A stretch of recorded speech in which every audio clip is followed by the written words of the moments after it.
Assalamualaikum warahmatullahi wabarakatuh. Salam jumpa kembali dengan channel ini, Nasikin BM. Seperti biasa, dukung channel ini dengan cara like, komen, dan subscribe. Semoga kita semua dalam kondisi sehat walafiat. Tak lupa salam persatuan, bahawa mereka memandang rendah kepada kemampuan bahasa Melayu. Bukan setakat mereka memandang rendah terhadap bahasa Melayu, tetapi kepada bangsa Melayu itu sendiri. Jadi, di mana prinsip perpaduan yang menjadi teras kerajaan Madani? Begitulah, Makcik Melayu Malaysia tadi mengomeli kaum Cina di Pulau Pinang yang tidak sudi anak-anaknya diajar dalam bahasa Melayu untuk mata pelajaran sains dan matematika. Jadi para orang tua murid lebih suka anak-anak mereka diajar dengan bahasa Inggris. Apalagi, ketika belajar di universitas pun, anak-anak Malaysia akan kuliah dengan bahasa Inggris sebagai bahasa pengantar. Perdebatan seperti itu, polemik mengenai penggunaan bahasa Melayu di Malaysia itu sudah berlangsung puluhan tahun dan tak pernah selesai.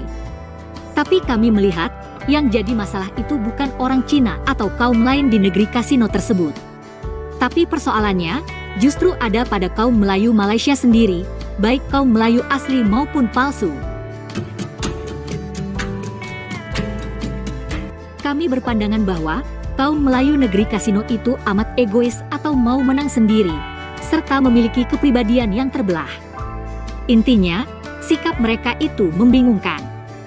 Mereka ingin budaya Melayu dan bahasa Melayu bermartabat di Malaysia, tapi mereka juga tidak mau memberikan persamaan hak bagi kaum Cina dan India. Kaum Melayu Malaysia mau diistimewakan terus-menerus, padahal mereka pun bukan pendiri negara Malaysia. Yang mendirikan negara Malaysia itu adalah British, dan bukan kaum Melayu Malaysia. Kaum Melayu Malaysia menuntut banyak pada kaum Cina dan kaum lain dalam urusan budaya dan bahasa. Padahal, selama ini subsidi kaum Melayu Malaysia justru ditanggung oleh kaum Cina. Karena merekalah pembayar pajak yang besar, karena mereka umumnya jauh lebih kaya dibanding Melayu. Bahkan Menara Petronas pun dibangun dari hasil minyak dan gas Sabah Sarawak. Jadi, kaum Melayu Malaysia secara ekonomi justru amat bergantung pada kaum lain di Malaysia. Lucunya, walau dalam kondisi seperti itu, kaum Melayu negeri kasino ingin mendominasi dalam masalah budaya dan bahasa. Dan tentu saja, hal itu tidak akan berhasil.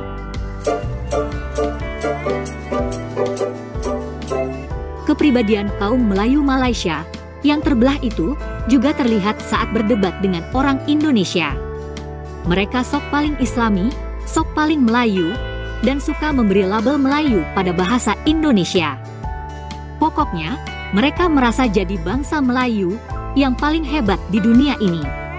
Tapi giliran memamerkan kemajuan ekonomi Malaysia, mereka itu tiba-tiba berubah menjadi bangsa Malaysia, bukan bangsa Melayu lagi. Sebab, yang mereka pamerkan itu sebenarnya kemajuan ekonomi Malaysia yang dimotori oleh kaum Cina. Yang mereka pamerkan sebenarnya kemajuan negara atau bangsa Malaysia, dan bukan kemajuan bangsa atau kaum Melayu di Malaysia. Adapun sebagian kaum Melayu Malaysia sebenarnya tetap terpinggirkan dan amat bergantung pada subsidi. Selama ini, kaum Cina, Sabah dan Sarawak punya andil besar atas kemajuan tersebut. Dan harap dicatat pula, kemajuan ekonomi Malaysia itu terutama dicapai dengan menggunakan bahasa Inggris, bukan bahasa Melayu. Itulah yang aneh. Saat mau mengklaim budaya dan bahasa Indonesia, kaum Melayu Malaysia sok paling Melayu, sok jadi bangsa Melayu. Tapi saat menyombongkan kemajuan ekonomi, sebenarnya mereka menyombongkan kemajuan ekonomi bangsa Malaysia, atau ekonomi kasino dan perjudian, bukan kaum Melayu. Nah, kita kembali ke urusan bahasa Melayu, topik yang dibahas oleh Makcik tadi. Masalah ini memang jadi persoalan laten di Malaysia, tapi hanya sebatas jadi bahan omelan saja, atau jadi komoditas politik saja, tanpa ada solusi sama sekali. Sebelum membahas lebih lanjut, mari kita lihat lagi video Makcik. Bertajuk Bantah Bahasa Melayu dalam Dual Language Program, DLP. Kenyataan lembaga sekolah, sekolah menengah jenis kebangsaan dan Sekolah Menengah Cina dan PIBG 11 buah sekolah di Pulau Pinang membantah dengan keras arahan melaksanakan sekurang-kurangnya satu kelas menggunakan bahasa Melayu sebagai bahasa pengantar. Jelas ya, sikap chauvinis ini yang tidak mematuhi Akta Pendidikan Negara 1996, Dasar Pendidikan Nasional dan Falsafah Pendidikan Negara.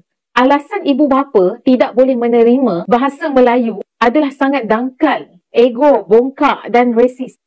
Kononnya ia memberi kesan yang negatif terhadap tahap pembelajaran anak-anak mereka di sekolah. Ternyata dengan alasan tersebut menunjukkan ibu bapa bagi murid-murid di sekolah ini menentang dasar bahasa kebangsaan untuk dilaksanakan di sekolah sebagai bahasa rasmi. Dari segi psikologi, alasan yang diberikan juga bersifat diskriminasi, provokasi dan penting diri.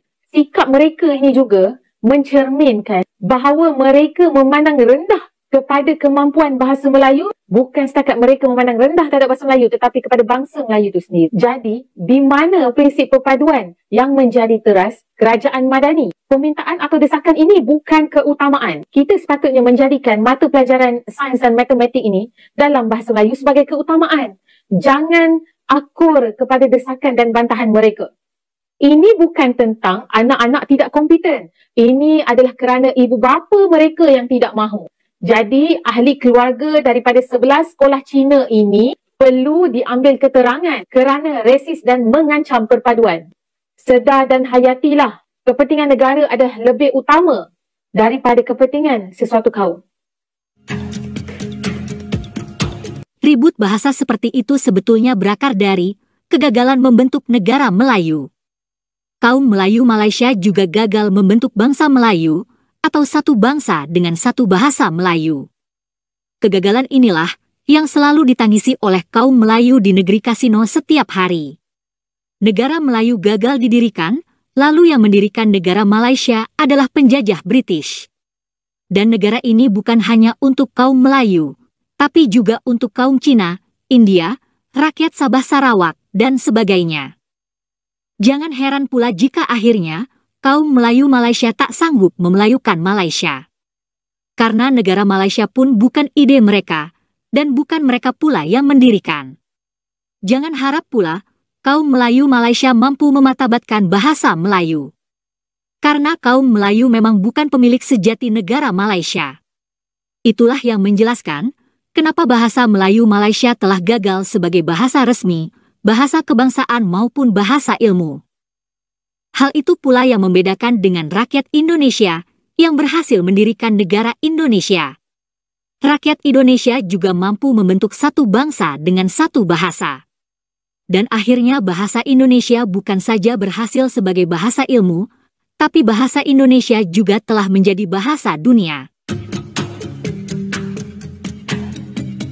Setelah mengamati apa yang sebenarnya terjadi di Malaysia, kami sampai pada kesimpulan bahwa kaum Melayu Malaysia tak akan pernah berhasil mematabatkan bahasa Melayu.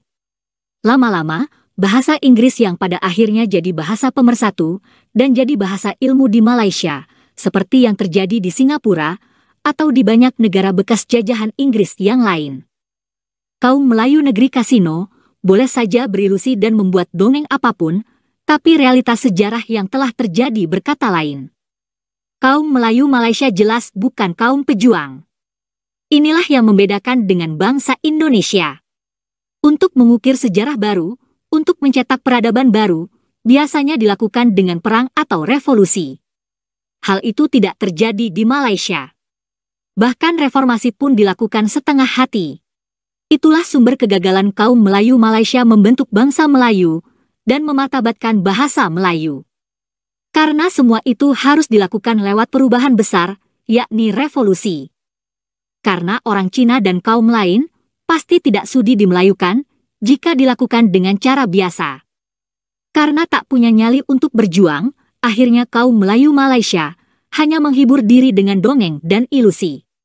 Berhayal, itulah yang mereka lakukan sehari-hari, sehingga bikin kesal orang Indonesia.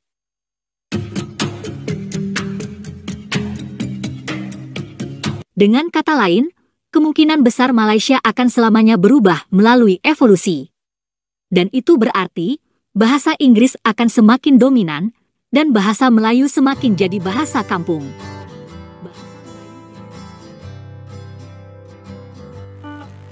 Oke teman-teman, sekian saja dulu perjumpaan kita kali ini. Berikan pendapat kalian di kolom komentar. Terima kasih. Assalamualaikum warahmatullahi wabarakatuh.